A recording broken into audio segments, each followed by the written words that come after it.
പണ്ടൊക്കെ ടി വിയിൽ ഏറ്റവും കൂടുതൽ തവണ റിപ്പീറ്റ് അടിച്ച് കണ്ട സിനിമകളിലൊന്ന്. പാട്ട്, ഡാൻസ്, കോമഡി, ആക്ഷൻ എന്ന് വേണ്ട എല്ലാ ചേരുവകളും ചേർത്ത ഒരു പക്ക കളർഫുൾ എൻ്റർടൈൻമെൻറ്റ്. ഇതൊന്ന് തിയേറ്ററിൽ പോയി കാണാൻ പറ്റിയില്ലല്ലോ എന്നുള്ള വിഷമം ഉണ്ടായിരുന്നു. അപ്പോഴാ തലയും പിള്ളേരും വീണ്ടും തിയേറ്ററിലേക്ക് എത്തി.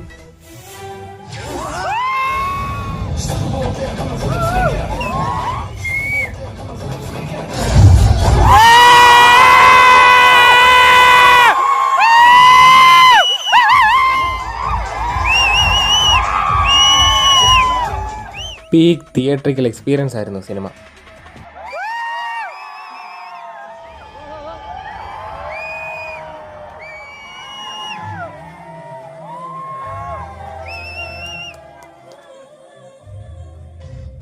ഒരു കോമഡി ആക്ഷൻ പടത്തിലെ സീരീസ് ഓഫ് ഈവൻസിനെ ഏത് ലെവലിൽ സെലിബ്രേറ്റ് ചെയ്യുമെന്ന് ഈ ഒരു റീ റിലീസ് നമുക്ക് പറഞ്ഞു തരും.